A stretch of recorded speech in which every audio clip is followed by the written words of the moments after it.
Hey there, I'm Mark from Spectrum Pulse, and today we have from Lucy Dacus, Forever is a Feeling. I feel kind of regretful that it took so long to finally get around to talking about this project because it dropped right before I went on vacation, and it was one of my most anticipated albums of 2025. Lucy Dacus' home video was stellar, one of the best albums of 2021. Her solo live performances have been terrific. I saw her at Pitchfork in 2022, handily the best writer from Boy Genius and my favorite singer of the group, and I've long been convinced she still has so much more potential to show, and thus when I saw the critical response is kind of muted at best, I was taken aback. Granted, when the commentary was highlighting how much it was more directly linked to her relationship with Julian Baker, of whom I've had, let's call it, mixed opinions, but that project with Torres was way better than I expected. Maybe it was an issue of expectations, that a softer project wasn't about to rip your heart out so directly, and now having given it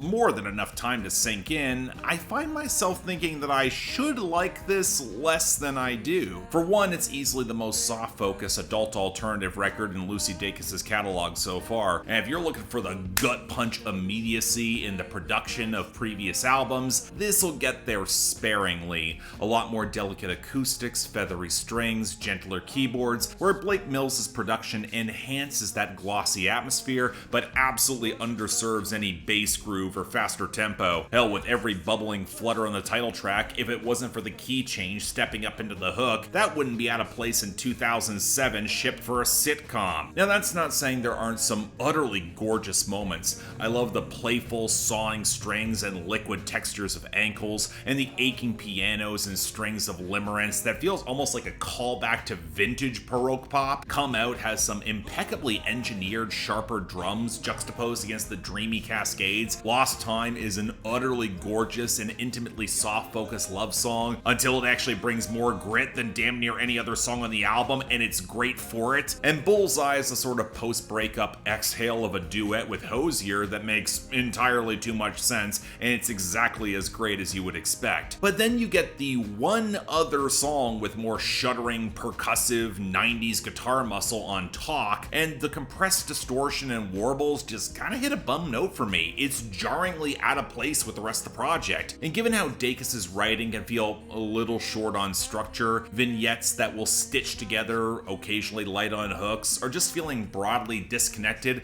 like Modigliani with its lonely desire to reconnect with Phoebe Bridgers, it doesn't really even fit thematically. I understand why some might say the project feels more slight, especially if you're not interested in narratives that are more autobiographical by design in the detail. If you don't care about the intimacy in Lucy Dacus' love life, what would make this remotely interesting? Well, thematically, of course she's gonna do more than just chronicling her split between her previous partner and her newfound love for Baker, as Lucy Dacus is acutely aware that in order for something new and beautiful to come forth, another relationship had to end, and she was the one that had to do it. And as someone who understands that craving for romance and passion, watching the previously safe relationship gutter out in slow motion, something that Lucy Dacus knows it could have kind of worked in a placid domestic lane if she could play the part, you can tell just how much she is distraught as she's the one to end things. It could be framed more dramatically, but when it all just fizzles out and there's no real ill will, it's the sound palette that works, especially in the sad acoustic ballad Four Keeps. And you could make the comparison to 2000's adult alternative, but I'd also like to highlight the yearning lesbian folk rock of the 90s, although if we're being real, even as the sound has ebbed and flowed in popularity both before and after, like all queer love stories, they're gonna persist. Now this is where Julian Baker enters the picture, and where some deeper context from Send a Prayer My Way is valuable, because Baker's struggles with addiction weren't just palpably shown on that album,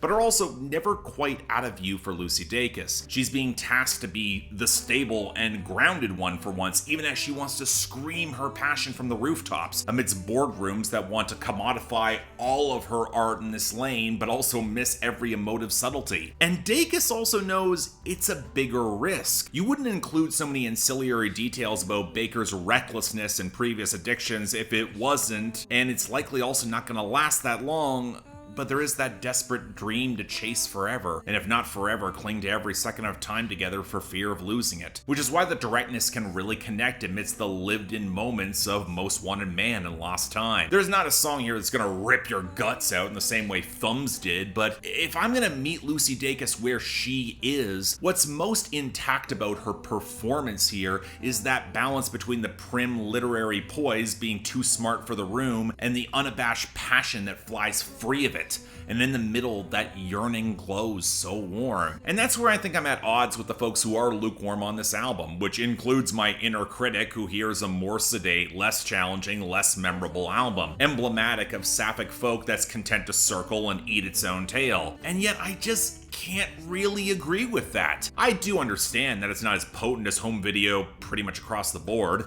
and I'd also add that it only properly unlocked for me with the larger context of Send a Prayer My Way, and if you need another album from a different artist released weeks later for the emotional arc to land as strongly as it does, that is a problem, but there is still this resonance in Lucy Dacus's understated cleverness and aching storytelling, where she is smart enough to see every obstacle and yet stubbornly passionate enough to bleed through it as she charges through. That is what pulls this close to greatness, at least for me. So you've probably already heard it, but if you haven't, you really should. A feeling worth having. So yeah, thanks a lot for watching. If you want to see more, please be sure to like, share, drop comments, subscribe. I'll admit this took a while for me to get to it. I am regretful that it took this long, but I'm also kind of grateful I covered that Torres and Julian Baker project ahead of time. It really did help put this context in full view, and that was valuable. If you actually had any thoughts or where this lies in the rest of Julie Dacus's catalog, especially as I know some of her fan base can be rabid, then yeah, leave them down there below. Happy to see where folks fall out on this. Beyond that though, anything else I might be able to do to improve my presentation, I'm all ears. And if you all want to get involved and help and support the channel and get projects on my schedule so I can cover them earlier, or just yell at me on my Discord, link to Patreon right over there, and YouTube memberships. Once again, don't feel obligated. Tough times, believe me, I know, but the option's available. Till then, I'm Mark, you're watching Spectrum Pulse, and I'll see you next time.